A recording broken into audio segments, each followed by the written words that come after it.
नमस्कार दोस्तों, स्वागत है आपका एक नई वीडियो में जिसमें हम डिस्कस करेंगे कि जीवन में वर्क लाइफ बैलेंस कितना ज़रूरी है। आज कॉरपोरेट दुनिया के बड़े लीडर एक के बाद एक ये कह रहे हैं कि अगर भारत को बड़ी इकोनॉमी बनाना है तो एम्प्लॉयज़ के वर्किंग आवर को बढ़ाना होगा। पहले इन्फोसिस के चेयरमैन नारायण मूर्ति ये कहते हैं कि एम्प्लॉयज़ को 70 से 72 घंटे काम करना चाहिए एक सप्ताह में। उसके बाद एल&टी के चेयरमैन एस सुब्रमण्यम कहते हैं कि एम्प्लॉयज़ को 90 घंटे काम करना चाहिए हर सप्ताह। ये तो केवल प्राइवेट कंपनीज के चेयरमैन के बयान थे। उसके बाद नीति आयोग के पूर्व सीईओ अमिताभ कांत ये कह रहे हैं कि देश को अगर $30 ट्रिलियन की इकोनॉमी बनाना है तो वर्क लाइफ बैलेंस को साइड में रखकर एम्प्लॉयज को 80 से 90 घंटे काम करना होगा। इससे समझ में आता है कि बड़ी कंपनियों के मालिकों के साथ साथ गवर्नमेंट भी एम्प्लॉयज के वर्किंग आवर को बढ़ाने के नैरेटिव के साथ है। पर क्या वास्तव में हमारे देश के एम्प्लॉयज दुनिया भर के अन्य देशों के एम्प्लॉयज की तुलना में कम काम कर रहे हैं, जिससे बड़ी कंपनीज के चेयरमैन ये सजेस्ट कर रहे हैं कि हमें एम्प्लॉयज के वर्किंग आवर को बढ़ा देना चाहिए। भारत में आज औसत वर्किंग आवर 46.7, जो दुनिया भर में भूटान जैसे देशों को छोड़ दिया जाए तो सबसे ज्यादा है। हमारे देश के बहुत सारे लोग पहले से ही वर्क लाइफ बैलेंस पर फोकस नहीं कर पा रहे हैं, पहले से ही लॉन्गेस्ट वर्किंग आवर की श्रेणी में आते हैं और उसके बाद भी बड़ी कंपनीज के चेयरमैन और गवर्नमेंट अधिकारी ये कह रहे हैं लगातार कि वर्किंग आवर को बढ़ा देना चाहिए। क्या वास्तव में वर्किंग आवर को बढ़ाकर देश की इकोनॉमी को बढ़ाया जा सकता है?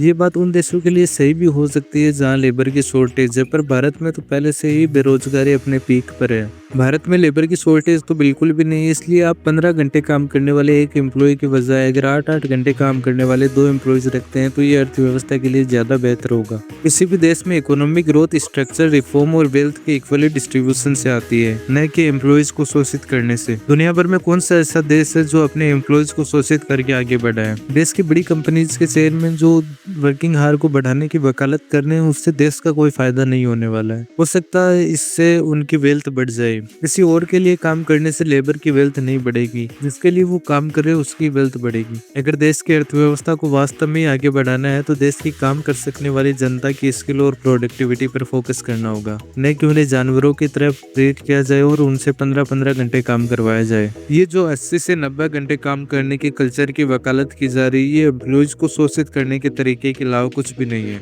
इससे अर्थव्यवस्था में कोई फायदा नहीं होने वाला है। अगर ज्यादा काम करने से तरक्की आती तो हमारे देश में मजदूर लोग घंटों तक काम करते हैं, उसके बाद भी वो कभी पॉवर्टी से बाहर नहीं निकल पाते।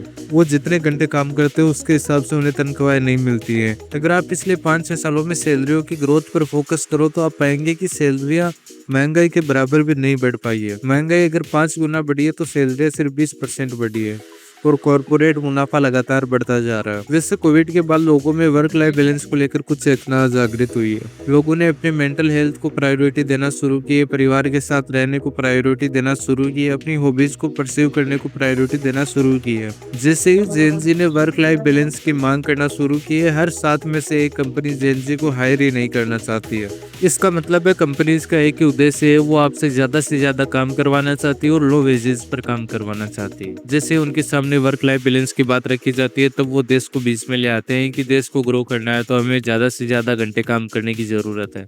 ये कल्चर आपके वर्क प्लेस पर जेंडर डाइवर्सिटी के लिए भी खतरा है, क्योंकि सच्चाई ये है कि 37% महिलाएं पुअर वर्क लाइफ बैलेंस वाली जगह पर नौकरियां नहीं करना चाहती है, क्योंकि वो अक्सर दोहरा काम करते हैं। उन्हें नौकरी के साथ साथ घर का भी काम करना होता है, इसलिए वो अगर 10 से 12 घंटे वर्क प्लेस पर बिताती है तो अपनी लाइफ में अदर्स चीजों को कैसे मैनेज कर पाएगी। और इससे हमारे देश में महिलाएं जो बहुत सालों बाद वर्क फोर्स का हिस्सा बन पाई है, उन्हें पीछे धकेल दिया जाएगा। एक पुअर वर्क लाइफ बैलेंस का इतना डिसएडवांटेज होने के बाद भी बड़े कॉर्पोरेट ये क्यों चाहते हैं कि वो आप ज्यादा से ज्यादा काम करें। और जहाँ प्रोडक्टिविटी की बात आती है, वहाँ 15 घंटे काम करने वाले एक एम्प्लॉय की बजाय अगर आप 8-8 घंटे काम करने वाले 2 एम्प्लॉय रखे तो ज्यादा प्रोडक्टिव होगा। पर कंपनी ये चाहती है कि एक ही आदमी से 15 घंटे काम करवाया जाए और उससे कम वेतन देना पड़े, क्योंकि जब 2 आदमी काम करेंगे तो वो ज्यादा वेतन लेंगे और एक आदमी को 15 घंटे काम करके उन्हें उसकी जो जायज मजदूरी है वो नहीं देना। ये एक लेबर के रेस्ट्रिक्शन को रोकने का तरीका है, क्योंकि जब आप 12 से 15 घंटे काम करते हैं तब आपके पास कोई चॉइस नहीं होती कि आप किसी और चीज के बारे में सोच पाए। ऐसे में सवाल आता है कि फिर करना क्या चाहिए। देखिए, व्यक्तिगत तौर पर, सामाजिक तौर पर और आर्थिक तौर पर इसका कोई लॉजिक नहीं है कि आप ज्यादा घंटे काम करें। ये व्यक्ति के मानसिक स्वास्थ्य के लिए भी अच्छा नहीं है और आर्थिक तौर पर रोजगार के नए अवसरों के सर्जन और नई नौकरियों के बढ़ने के रास्ते में बाधा है। कुल मिला के इससे लोगों के पास खर्च करने के लिए पैसे कम होंगे और अर्थव्यवस्था में कम पैसा घूमेगा और शीर्ष के 1% लोगों के पास लगातार वेल्थ का कंसंट्रेशन बढ़ता जाएगा। इसलिए देश के लिए बेहतर यही है कि ज्यादा नौकरियां और कम घंटे का वीकेंड हो। एक बैलेंस वर्कफोर्स, हैप्पी वर्कफोर्स और हेल्दी वर्कफोर्स से इनोवेशन के लिए ज्यादा अच्छी है। इसलिए अपने डे को 8-8-8 में डिवाइड करना चाहिए। मतलब 8 घंटे आपको वर्क करना चाहिए, 8 घंटे रेस्ट करना चाहिए और 8 घंटे प्लेजर के लिए काम करना चाहिए। एक अच्छे मानसिक स्वास्थ्य के लिए, एक अच्छे समाज के लिए और व्यक्तिगत तौर पर आपके अच्छे जीवन के लिए आपके पास दिन का 1/3 हिस्सा आपकी हॉबीज के लिए, आपके प्लेजर के लिए होना ही चाहिए। इस दिन के 1/3 हिस्से में आप किसी हॉबीज को परस्यू कर सकते हैं, किसी खेल में आपकी अगर रुचि है तो उस खेल को आप परस्यू कर सकते हैं। इसलिए लगातार ये जो नैरेटिव क्रिएट किया जा रहा है कि 80 घंटे काम करना चाहिए, 90 घंटे काम करना चाहिए, इसका प्रतिरोध करना चाहिए और देश के लिए एक अच्छी और हेल्दी वर्कफोर्स तैयार करनी चाहिए।